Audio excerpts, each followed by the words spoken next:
কোরআন আমাদেরকে সেই মানুষদের গুণাবলী সম্পর্কে শিক্ষা দিয়েছে যারা গোটা পৃথিবীকে পরিবর্তন করে দিয়েছিলেন।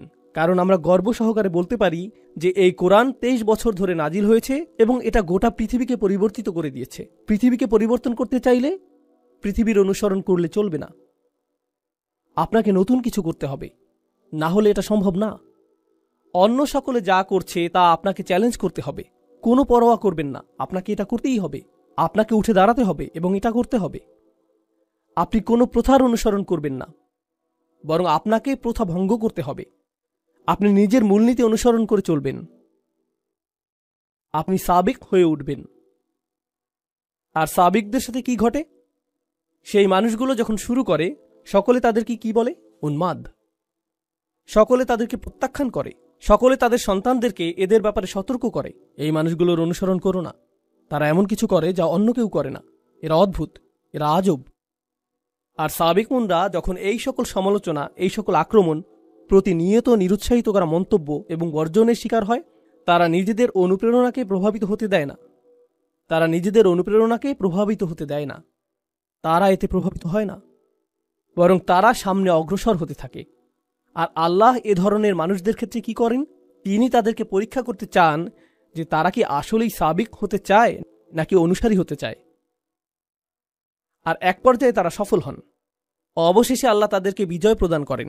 আর যখন আল্লাহ তাদেরকে বিজয় দান করেন, জানেন কি ঘটে? অন্য মানুষরা তখন তাদেরকে অনুসরণ করে। এটাই আল্লাহর নির্ধারিত নিয়ম। এটা শুধুমাত্র রাসূল সাল্লাল্লাহু আলাইহি ওয়াসাল্লামের সিরাতেই ঘটেনি, বরং এটা পৃথিবীতে সব সময়ই ঘটেছে। এটাই আল্লাহর নির্ধারিত নিয়ম। অদ্ভুত ধারণার অধিকারী এমন মানুষ রয়েছে। উদাহরণস্বরূপ কেউ বলতে পারে যে আমি মিনি কাপকেক উৎপাদন করব। এটা শুনতে অদ্ভুত মনে হয়, কেউ তো এটা কিনবে না। আর তারপর তারা নিজেদের গ্যারেজে এই স্টুপিড কোম্পানি শুরু করে। আর তারপর এটা সর্ববৃহৎ কাপকেক কোম্পানিতে পরিণত হয়। এটা বিশাল আকার ধারণ করে। এরপর সকলে তাদেরকে অনুসরণ করতে চায় এবং তাদের ধারণার পুনরাবৃত্তি করতে চায়। কেন? কারণ তারা নতুন কিছু শুরু করেছে। কেউ ঝুঁকি নিতে আগ্রহী না, কারণ কেউ নিশ্চিত না যে এটা কাজ করবে কিনা। সম্ভবত এটা ব্যর্থ হবে। যখন এটা সফল হয় তখন আমরা তা অনুসরণ করতে প্রস্তুত। আজকের দিনে পৃথিবীর যে সকল জাতি সবচেয়ে শক্তিধর,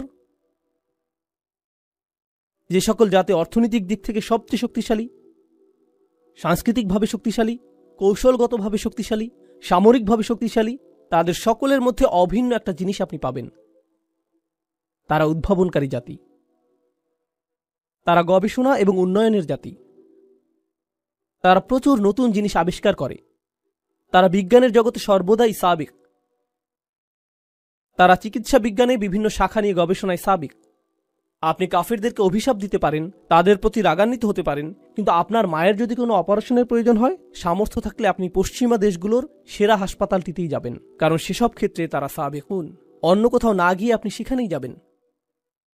আপনি তাদেরকে ঘৃণা করেন, তাদের বিরুদ্ধে এটা সেটা বলেন, কিন্তু তাদের বানানো মোবাইলটাই আপনি কিনেন। কোনো মুসলিম দেশে প্রস্তুত মোবাইল না।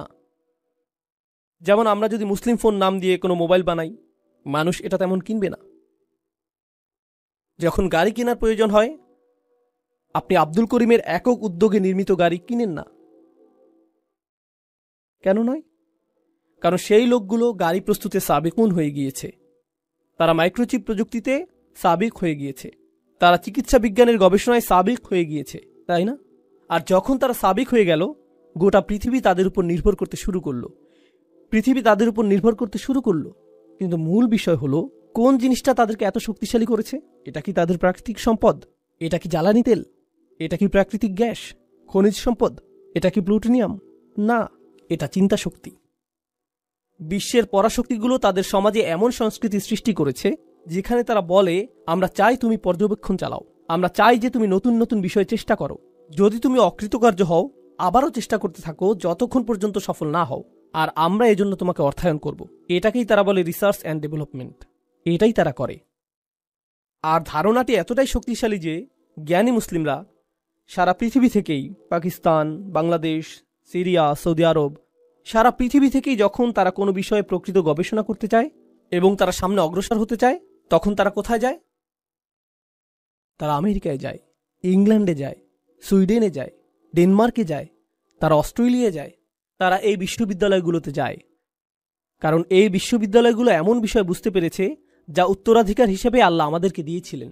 আমাদেরকে সকল বিষয় সাবেকুন হতে হবে। আমাদেরকে সকল বিষয়ে সকলের থেকে এগিয়ে যেতে হবে।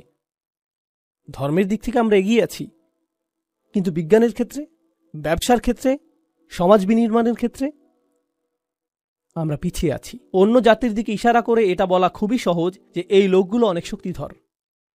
কখনো কি অধ্যয়ন করেছেন যে কিভাবে তারা এই শক্তি অর্জন করল? ও না, শয়তান তাদের সাথে রয়েছে, দাজ্জাল তাদেরকে সাহায্য করছে। এটাই আপনার জবাব। এজন্যই আপনারা অগ্রসর হতে পারছেন না, এজন্যই আপনাদের কথা কেউ শুনে না, কারণ আপনারা মৌলিক কিছু বিষয় বুঝতে পারছেন না যা আল্লাহ প্রদত্ত নিয়মের অংশ। এটা আল্লাহ প্রদত্ত নিয়ম, এটা আল্লাহ প্রদত্ত নিয়ম যে যারা চেষ্টা করবে এবং যারা সাবেকুন হবে তারাই সফলতা পাবে, আর অন্য সকলেই তাদের অনুসরণ করবে, অন্য সকলেই তাদের মতো হতে চাইবে।